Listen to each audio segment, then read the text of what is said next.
যারা খুবই অল্প বাজেটে নেচারের কাছাকাছি থাকতে চান, আজকের ভিডিওটি তাদের জন্য।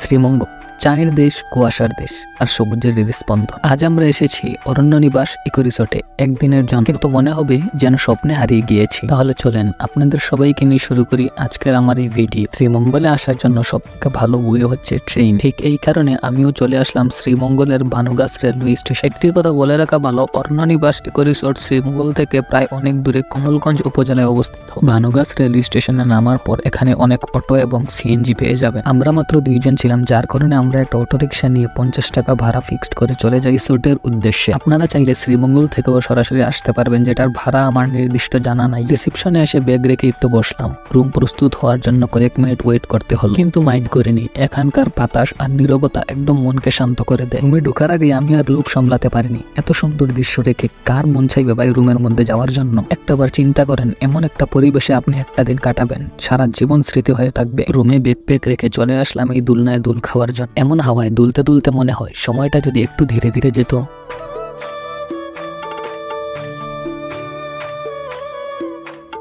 আমার আজকে রিসোর্টে আসার মূল উদ্দেশ্য হলো এই গরমের মধ্যে সুইমিং পুলে গোসল করার জন্য।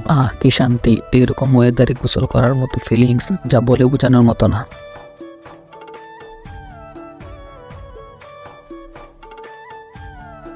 বিকালে রেডি হয়ে বের হয়ে গেলাম রিসোর্টটা একটু ঘুরে দেখার জন্য। সাথে 2-1টা তো আর ছবি ভিডিও করা হবেই। এত সুন্দর আর নিরিবিলি পরিবেশ যা মনকে শান্ত করে দেওয়ার জন্য একদম পারফেক্ট। তোমরা যারা ডিপ্রেশন আর চিন্তায় বাসায় বলে একদম মরে যাচ্ছ, ভাই প্লিজ একবার চলে আসো এই জায়গায়। মন এবং প্রাণ সব শান্ত হয়ে যাবে। জীবনটা আসলে অনেক বেশি সুন্দর যদি আপনি সুন্দর করে উপভোগ করতে পারেন।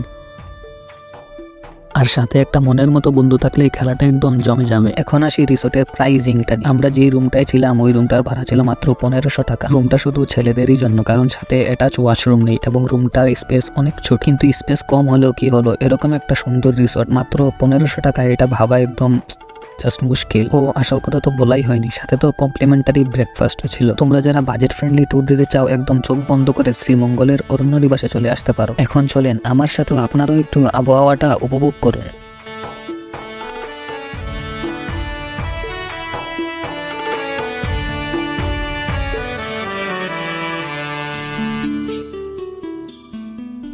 সন্ধ্যায় গরম গরম চা আর স্ন্যাক, আর পাশে সবুজ আর ঠান্ডা বাতাস। শ্রীমঙ্গলের চা সত্যি আলাদা।